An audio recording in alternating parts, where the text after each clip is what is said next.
দ্বিতীয় শ্রেণীর শিক্ষার্থীরা, তোমাদের প্রাথমিক গণিত বইয়ে দেখো অধ্যায় হলো গুণ, পৃষ্ঠা 101। একটি শ্রেণীকক্ষে 10টি বেঞ্চ আছে। কয়টি বেঞ্চ আছে? 10টি। একটি বেঞ্চে 4 জন ছাত্র বসতে পারে। একটি বেঞ্চে কয়জন করে বসে? 4 জন। শ্রেণীকক্ষে মোট কতজন ছাত্র বসতে পারবে? সহজ একটা হিসাব।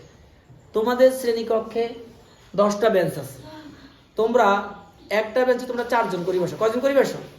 4 জন করে বসো। তাহলে এইরকম মোট কতজন ছাত্র বসতে পারবে? তাহলে একটা বেঞ্চে বসে কতজন?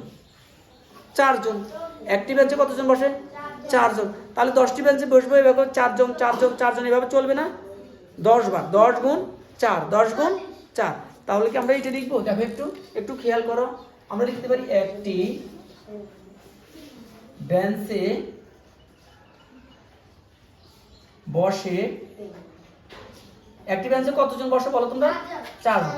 তাহলে বেঞ্চের সংখ্যা কতটি আছে বলো? হ্যাঁ, 10টি বেঞ্চে বসে কি হবে? 10 গুণ 4। হ্যাঁ, এখন আমাদের এই 10 গুণ 4 কত হবে? আচ্ছা, এটা আসো নুসরাত, আসো নুসরাত, তুমি এটা করে দেখো তো এখানে কিভাবে করবা। তুমি এই গুণ অঙ্কটা করবা, আমরা একটু দেখি। আসো, স্যার হেল্প করবো। দাদা করো, কি লিখবো?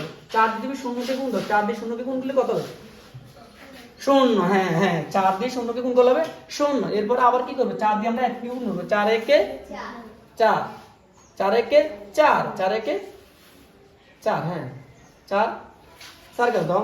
এই 4 একে 4, 4 যখন তুমি 4 একে 4 কত হলো?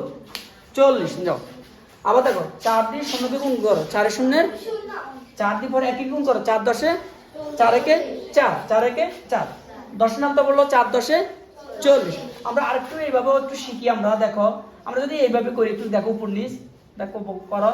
4 এর 0 আমরা জানি সংখ্যা দিয়ে 0কে গুণ করলে কি হয়? 0 হয়। এবার 4 দিয়ে তুমি 1কে গুণ করো। 4 একে 4। তাহলে কতজন বসতে পারে বলো তোমরা? 40 জন।